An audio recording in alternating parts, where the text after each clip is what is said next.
Doctor पुल्लाराव ने DMK की विचारधारा का जिक्र करते हुए कहा कि यह कोई नई बात नहीं कही गई है, और उन्होंने यह भी कहा कि जहां यह बात कही गई तमिलनाडु के अंदर, वहां इसकी इतनी चर्चा नहीं हो रही जितनी शायद उसके बाहर हम लोग कर रहे हैं। तौसीफ अहमद साहब ने कहा, अहमद खान साहब ये कह रहे हैं कि आप इसे एक पॉलिटिकल इशू बनाना चाहते हैं, ये इतना बड़ा मुद्दा है नहीं। देखिए सौरभ जी, मैंने सबको बहुत धैर्य के साथ सुना और मैं आशा करूंगा खास तौर से नवल किशोर जी से कि वो भी मुझे उतनी ही धैर्य के साथ सुनेंगे। मैं आपके प्रश्नों का भी उत्तर दूंगा, पर दो चीजों का उल्लेख किया गया, उनका जवाब देना भी बहुत जरूरी है। एक है संविधान, एक है सामाजिक न्याय।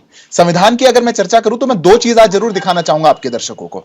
हमारे संविधान में दो भाग, मैं सबका उल्लेख नहीं कर सकता, समय की अपनी सीमा है, पर भाग 12 जहां पर है, हर हमारे संविधान के कोई भी नया चैप्टर शुरू होता है उससे पहले कुछ चित्र बनते हैं। जो भाग 12 हमारा है उसके शुरुआत में जो वित्त जिसमें उल्लेख है उसमें नटराज और स्वास्तिक का चिन्ह है। जो भाग 3 हमारा है उसमें राम दरबार का चिन्ह है। अब मेरे को आप एक बात बताइए, संविधान पर बड़ी बड़ी बातें करने वाले लोग और सनातन पर बड़ी बड़ी बातें करने वाले लोग, अगर आप सनातन को जितना आप समझते हैं आप देश से खत्म करना चाहते हैं, तो क्या आप संविधान के इन पन्नों को भी फाड़ देंगे?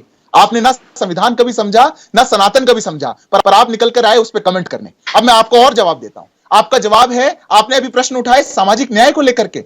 आपने सामाजिक न्याय को लेकर के कभी राजनीति से ऊपर सोचा हो? आरजेडी के हमारे साथी बैठे हैं, विपक्ष का कोई भी व्यक्ति हो, तो आप बताइए। हमारी सरकार, नवल किशोर जी प्लीज सुन करके बोलिए, आपके बीच में नहीं, सुन करके बोलिए। आपको सुनना पड़ेगा नवल किशोर जी, ये तरीका ठीक नहीं है। क्योंकि आपको तरीका ठीक, मैं जवाब दे रहा हूँ। आप नवल किशोर जी, मैं जवाब, अरे भाई बोलने तो दीजिए किसी को, किसी से कुछ पूछने के लिए किसी को सुनना भी पड़ता है। नवल किशोर जी जरा सुनिए एक सेकंड। नहीं, सामाजिक न्याय नवल किशोर जी, आवाज मेरे पास भी है और मौका आपका भी आएगा, याद रखना। आयोग लागू बोल मैं भी सकता हूँ। मंडल आयोग पर ही अटके हुए हैं आप। कौन लोग थे? वो क्या हिंदू नहीं थे जिनके विषय में वो मुझे नवल किशोर जी, मुझे एक बात, नवल किशोर जी, तमिलनाडु में क्या मंडल आयोग के बाद से ये राजनीति शुरू हुई है?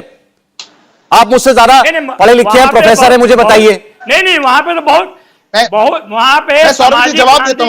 तो बात हम तमिलनाडु की कर रहे हैं ना, पहले ही था, तो बात को करने दीजिए। फिर आप अपनी हर बात की शुरुआत मंडल आयोग से करते हैं, और मंडल आयोग लागू करने के बाद ही आपने किसको कितना न्याय दे दिया, उसी पर चर्चा कर लेंगे। संविधान की बात कर रहे हैं और उसके बाद वो मंडल की बात नहीं करेंगे। बोलने तो दीजिए। मेरा आपसे केवल इतना निवेदन है कि किसी भी मेहमान को बोलने दीजिए, कोई एक दूसरे के बीच में नहीं बोल रहा। आपसे भी इतनी अपेक्षा कर रहे हैं, बस, और कुछ नहीं।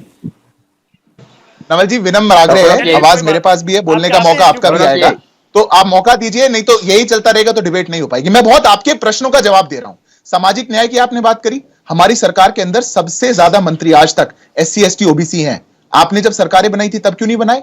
हमने तो OBC कमीशन को नेशनल कमीशन का दर्जा दिया, आपने जब सरकारें बनाई तब क्यों नहीं बनाए? हमने ST कमीशन की डिनोटिफाइड ट्राइब्स को नेशनल कमीशन का दर्जा दिया, आपने क्यों नहीं लागू किया? हमने सबसे ज्यादा स्कॉलरशिप, आप नवल जी सुनना पड़ेगा, आप भाग नहीं सकते इन उत्तरों से, आपको सुनना पड़ेगा।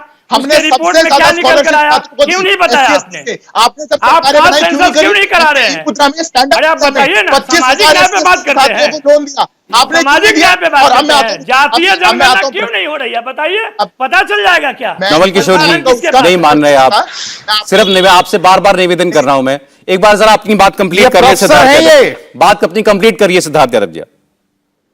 अब नवल जी, आप जब सुन नहीं पा रहे हो ना उत्तर, तो इतनी कमजोरी मत दिखाइए, कई बार सुनने का धैर्य रखिए। आपको जवाब आप कंप्लीट कीजिए सर, प्लीज जल्दी कंप्लीट कीजिए सिद्धार्थ जी। हाँ सौरभ जी, बस सच्चाई ये है कि कुछ पार्टियों के लिए, कुछ दलों के लिए, विपक्ष के इस घमंडी अलायंस के लिए ये सब मुद्दे मात्र राजनीति के हैं। इसे ना सामाजिक न्याय कोई मुद्दा है, ना सनातन कोई मुद्दा है, ना ही संविधान। चलिए ठीक है, आप बोलिए डॉक्टर नवल किशोर, बोलिए।